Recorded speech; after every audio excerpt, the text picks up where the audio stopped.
चलिए तो आज हम बात करेंगे हमारे दूसरे क्वेश्चन पेपर के 2 मार्क्स के क्वेश्चंस के बारे में, ठीक है? तो लास्ट में हमने जो है पहले क्वेश्चन पेपर के जो है 2 मार्क्स के क्वेश्चंस को देखा था। आज हम बात करेंगे हमारे दूसरे क्वेश्चन पेपर के 2 अंक वाले प्रश्नों के बारे में। तो पहला क्वेश्चन है हमारा ये कि सुरक्षा की पारंपरिक अवधारणा को स्पष्ट कीजिए। तो जब हम बात करते हैं सुरक्षा की पारंपरिक धार अवधारणा की, तो सुरक्षा की पारंपरिक अवधारणा बाहरी सैन्य खतरों से संबंधित है। मतलब क्या है कि कोई बाहर का देश आक्रमण कर दे, तो ये हमारी सुरक्षा की पारंपरिक धारणा से जुड़ी हुई बात है, ठीक है? इसमें अगर हम बात करें तो किस चीज़ से जो है हमें खतरा होता है, किस चीज़ का खतरा होता है और किसको हमें प्रिवेंट करना होता है। तो हमें अपने देश की संप्रभुता को, क्षेत्रीय अखंडता को, स्वतंत्रता को जो है क्या करना होता है, दूसरे देशों के आक्रमण से प्रिवेंट करना पड़ता है। इन चीज़ों को खतरा होता है सुरक्षा की पारंपरिक धारणा या पारंपरिक अवधारणा से, ठीक है? इसके साथ आपको ये जान लेना भी ज़रूरी है कि सुरक्षा की अपारंपरिक अवधारणा क्या है? तो सुरक्षा की अपारंपरिक अवधारणा किसी बाहरी खतरे से नहीं बल्कि आंतरिक खतरे से ही जुड़ी हुई चीज़ है। कि देश के अंदर ही जो है कहीं पे गृह युद्ध हो जाएगा या जो है एक तरीके से दंगे हो जाएँगे जो देश की अखंडता को ही क्या करेंगे जो है ख़त्म करेंगे, ख़राब करेंगे, वो खतरा है। इसके अलावा जो है गैर पारंपरिक खतरों में नए खतरे भी आ जाते हैं, जैसे आतंकवाद का खतरा है, महामारियों का खतरा है, ये खतरे आ जाते हैं। ठीक है? 14वें क्वेश्चन की तरफ अगर हम चलें या अगले क्वेश्चन की तरफ चलें, तो सुरक्षा के लिए नवीन खतरे के रूप में महामारियों से निपटने के लिए कोई 2 उपाय बताइए। देखिए, अभी हमने बात की थी गैर पारंपरिक खतरों में, तो ये महामारी जो है गैर पारंपरिक खतरों में ही आती है, ठीक है? सुरक्षा की जो है गैर पारंपरिक अवधारणा के अंदर आती है। तो इसमें अब ये बोला कि भई महामारियों से निपटने के लिए क्या उपाय किए जा सकते हैं, ठीक है? तो महामारी से निपटने के लिए जो सबसे ज़रूरी उपाय है कि महामारी कब कही जाएगी जब पूरी दुनिया में जो है कोई बीमारी बहुत ज़्यादा क्या कर दे खतरा पैदा कर दे या बहुत ज़्यादा नुकसान कर रही हो जैसे कोविड हमने देखा, ठीक है? तो इसके लिए ज़रूरी है क्या अंतर्राष्ट्रीय तौर पे सभी देशों का एक साथ आना।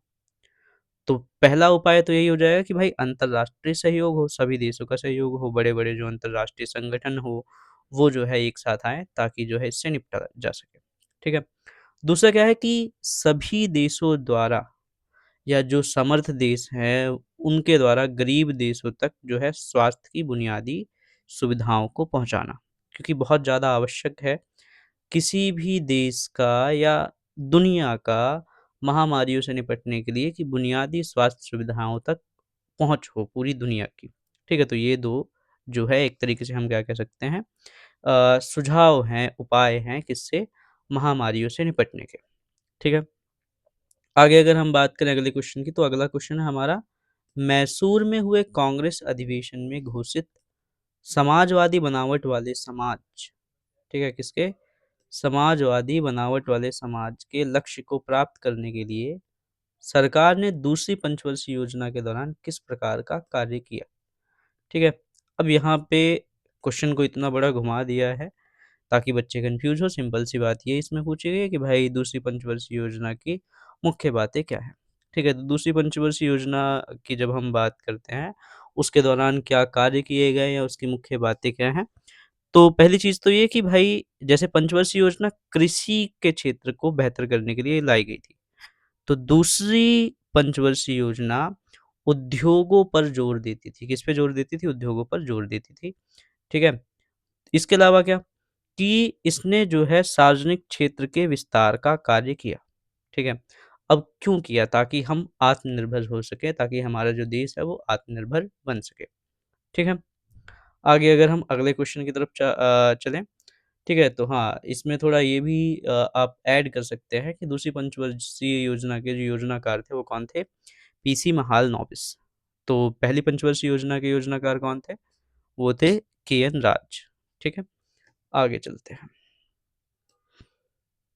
यूरोपीय संघ को एक प्रभावशाली क्षेत्रीय संगठन क्यों माना जाता है? कोई 2 कारण लिखिए। तो यूरोपीय संघ है, यूरोपीय संघ को प्रभावशाली एक क्षेत्रीय संगठन क्यों माना जाता है? पहली चीज़, इसकी जो मुद्रा है मतलब एकदम सिंपल से सिंपल बेसिस पे अगर हम लिखने को देखें, तो हम लिख सकते हैं कि मुद्रा यूरो, ठीक है? तो यूरोपीय संघ की जो मुद्रा है वो है यूरो, जो कि अमरीकी डॉलर को पूरी तरीके से चुनौती देती है, ठीक है? उसके प्रभुत्व के लिए खतरा उत्पन्न करती है।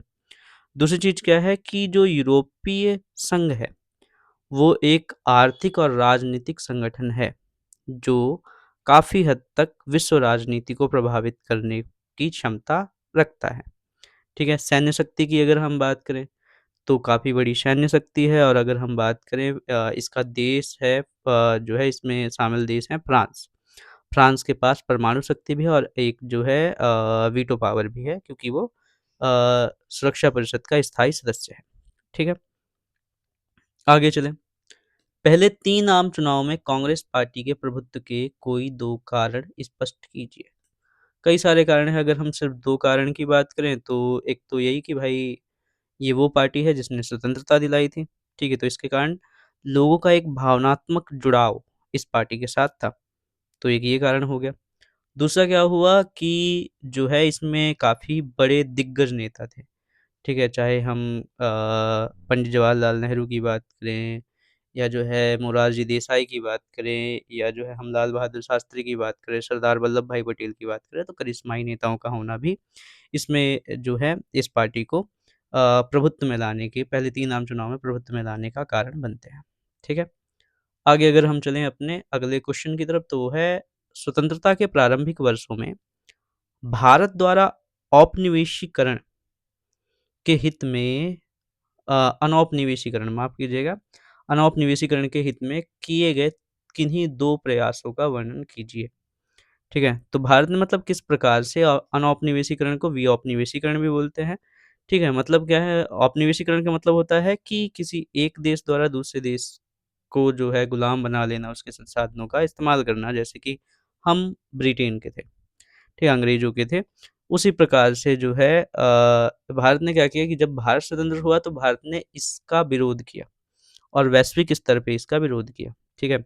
तो जैसे अगर हम बात करें तो इंडोनेशिया की हाँ, कौन से काम किए तो 2 प्रयास में हम एक काम ये लिख सकते हैं कि भारत ने इंडोनेशिया की जो है इंडोनेशिया को औपनिवेशीकरण से हटने के लिए जो है मदद की थी या एक तरीके से उसका समर्थन किया था। दूसरा क्या था कि भारत ने वांडुंग सम्मेलन को जो है समर्थन दिया, ठीक है? या वांडुंग सम्मेलन की जो नींव है, वो भारत के ज़रिए ही रखी गई, पंडित जवाहरलाल नेहरू के ज़रिए ही रखी गई, जिसको बाद में जाकर के गुटनिरपेक्षता का जो रूप है, वो मिला। गुटनिरपेक्षता यानी कि 2 में से किसी भी गुट में शामिल ना होना और नव स्वतंत्र देशों की अपनी एक विदेश नीति या अपनी एक पॉलिसी होना, ये था, ठीक है? तो ये जो है स्वतंत्रता के प्रारंभिक वर्षों में भारत द्वारा औपनिवेशिकरण के हित में किए गए किन्हीं 2 प्रयासों में हम इनको लिख सकते हैं। ठीक है? तो काफ़ी ईज़ी क्वेश्चन्स हैं, आप ईज़िली इनको कर भी सकते हैं। अब हाँ, क्वेश्चन्स को समझना बहुत ज़्यादा आवश्यक है। अगर आपको समझ में आ गया तो ईज़िली आप उसको अटेम्प्ट भी कर सकते हैं। ठीक है? और कोई भी क्वेश्चन ऐसा होगा नहीं जो आपने कभी पहले पढ़ा नहीं होगा, बस अ, बोर्ड के एग्ज़ाम में आपको थोड़ा घुमाने की कोशिश करते हैं, तो उससे थोड़ा बचिएगा कि आप किस तरीके से उसको समझ सकें। समझने की कोशिश कीजिएगा, उसके बाद उसको अटेम्प्ट कीजिएगा।